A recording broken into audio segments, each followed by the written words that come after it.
This conclave is my first step on the path of regaining your trust. If we are to unite the continent, and let me be clear, we have to. We must first agree. No more division. No more secrets. For the Brotherhood.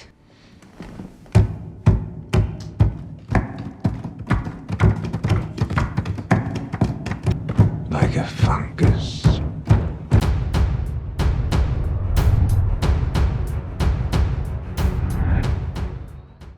Plagued with nightmares of Ciri, 𝐒𝐤𝐢𝐬𝐤𝐸 is awoken in his chambers by Emperor Emhyr, who officially brings him back into the Nilfgaardian army with a mission to go talk to Francesca and the elves. When 𝐒𝐤𝐢𝐬𝐸 mentions freeing Fringilla for use in the mission, Emhyr claims that she is dead.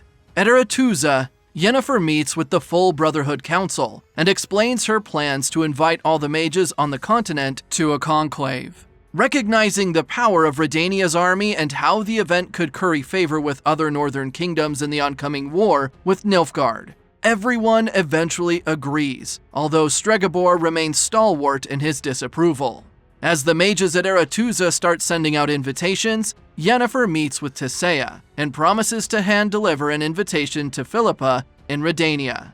However, they are interrupted by Triss, who claims yet another novice student has gone missing. When Tissaia disregards her worries, Triss storms off to the library, where she runs into Istredd. Together, the pair begin to suspect that something fishy is happening at Aratuza, as all of the missing students are part elf, and the knowledge of Istredd's missing book could enable a mage to disrupt various spheres of reality. Meanwhile, Ciri, Geralt, and Jaskier continue to make their way to Aratuza, seeking passage to Aratuza via the sea. They find that all boating rights have been temporarily ceased due to a suspected monster under the waves. However, Geralt strikes a deal with the captain of the ship and agrees to kill the monster in exchange for a ride to Aratuza.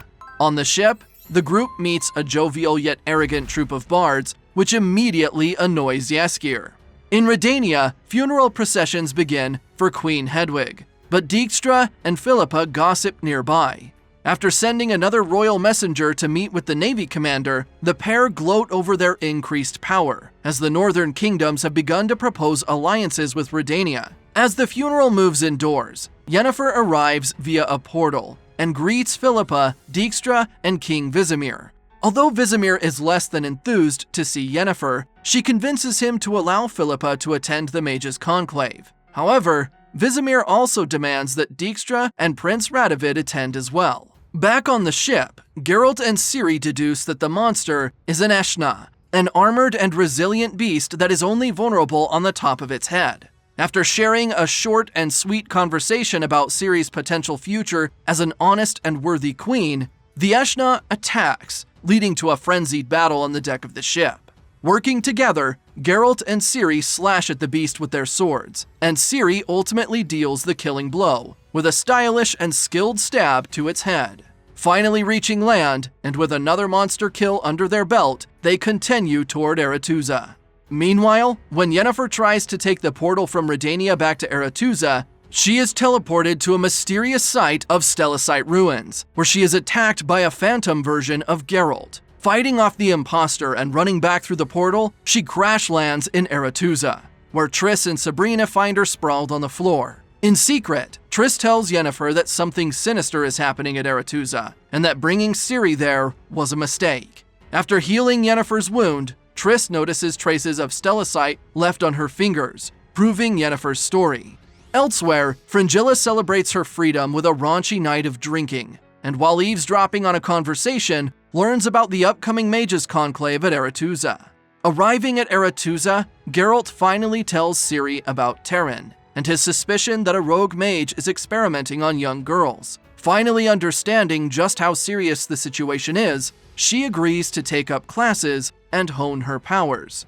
As Jaskier promises to look after Ciri for the night, Yennefer and Geralt share a private conversation and forgive each other. After eavesdropping on Geralt and Yennefer for a moment, Jaskier and Ciri head back to a quaint cottage and play a few hands of cards. However, when Ciri falls asleep, Jaskier hears a commotion outside and finds Radovid hiding in a nearby shed.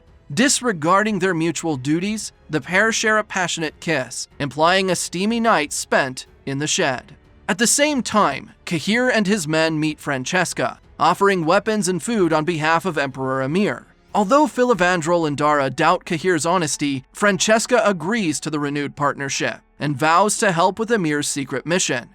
Elsewhere, the royal Redanian messenger Applegat rides through the woods, but he is killed by an arrow, just as Ciri saw in a previous vision. Back at Aratuza, Triss and Istredd meet in a set of secret passages below the school, theorizing that Istred's missing book about monoliths could have traces of stellacite. They cast a tracking spell, and are surprised to see the supposed location of the book. In their chambers, Yennefer and Geralt suspect that Stregobor could be the rogue mage, but need concrete proof before they confront him. Meanwhile, everyone else gets ready for the opening ball of the Conclave, each with their own sinister motives and plans. As the ball finally begins and everyone begins to enter, chaos is certain to unfold. Lilac and gooseberries. Now that I can tolerate. You sure about this? Are you?